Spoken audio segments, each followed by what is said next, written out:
went to the library this week and got some books and realized that I could kind of show you how I do a little something. Cookbooks from the library. I love getting cookbooks from the library because a lot of times you don't want necessarily to buy a cookbook, especially if you don't know if you're going to like it or not. So I feel like the library is a great way to test out cookbooks. But it can be a little overwhelming because you don't get them for all that long. My library, you get books for 3 weeks. But even then, you're not going to be able to do I can hear my son coming. Hi, what's up? Oh, you got a Pokemon Band-Aid. I write. Go finish your coloring, okay? How come you... Okay, so I have a way that I do cookbooks from the library. So I got both of Chrissy Teigen's cookbooks from the library this week, and I just thought I would show you kind of how I do cookbooks when you have that limited amount of time. There's no way that you can make every recipe, so you kind of have to pick and choose and see what you're going to do. But anyway, so what I do first, this is her first cookbook. What I do first is I will go, as you can see, I hope you can hear me, and mark every recipe that I have any interest in at all. Like at all, even if I don't think like, okay, I'm definitely not going to make that in the next 3 weeks. If I like it at all, I put a tab, and I just use sticky tabs that you can peel off and put back on, and they usually last me a while when I'm doing any kind of, I don't know, library reading. But so I go through the whole cookbook, and anything that I have an interest in, I put a tab on it. Then I go through it a second time, and I'll go through and be like, okay, that sounds really good, but I know there's no way I'm going to make that in the next 3 weeks. And I take that tab off.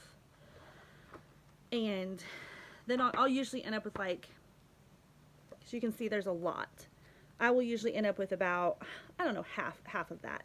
So then the last and final time is I will go through it again, and I will actually pick out and plan a menu for the next week using the cookbook.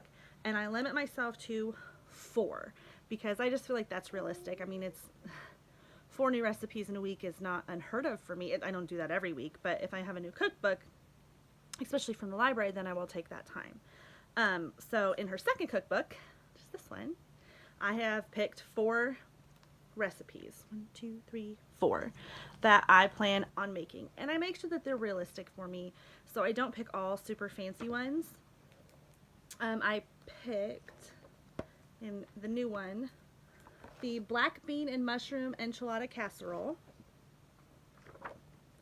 the creamy tomato soup, patty melts, and if I can get to the last one, and then chili oil. So I try to pick, well, it's like patty melts, it's not that hard. It's not like I couldn't have figured out that recipe myself, but, you know, do her take on it. The chili oil I'm really excited to try. I'm not a big spicy person. I don't handle spice well, but I'm excited to give that a try. And that's something, you know, you can make and then use in another recipe that you're going to use or whatever, I don't know. But that's my process when I get cookbooks. I know this is a really short video. My process when I get cookbooks, I go through them 3 times. Like I said, the very first time I mark absolutely every recipe that I'm interested in. The second time, I keep sinking down, sorry. The second time I go through and I try to remove about half of that with going in with the mindset of either my family won't eat this, you know, because that's, for me, that's a thing, or it's something that I have no interest in making in the next week or 2, and it's something that I really don't, I don't know, just I don't feel like that's something, you know. And then I go through it a 3rd time, hi buddy, and pick 4 out of what I have left. I pick 4 recipes that I'm going to actually try that week. And that gives me a taste for the cookbook, and it also has me go through the recipes a few times to see, like, is this a cookbook that I want to buy? Hi buddy. To to actually buy and own, will I use it? Or going through the 3 times and getting more familiar each time with the recipes that are in there kind of gives me that, okay, this is great. It's something that I'll get from the library maybe once or twice, but it's not a cookbook that I'm going to make every recipe in that I care to own. Or maybe I do. Every time I go through, I have a hard time weeding through the recipes because I really genuinely want to try everything, and everything's going to be something my family is going to like. So that's my process with cookbooks from the library.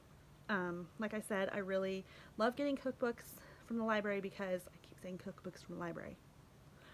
But I really do love doing that because it's a great way to get to know a cookbook before, because they're not cheap. Cookbooks are really expensive.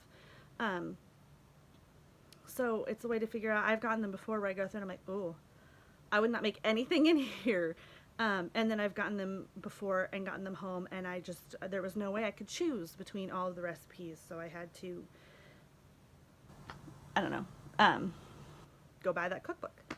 So, plus I feel like cookbooks are not something that you necessarily want to have a ton of, especially with the internet being such a good place to access all kinds of recipes. A cookbook, I have to really, really love every recipe or most of the recipes in there to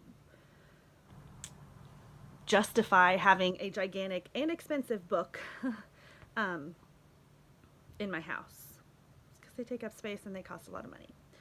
I do like both of Chrissy Teigen's cookbooks, probably the first one a lot more than the second one, just in what I have been going through with the recipes.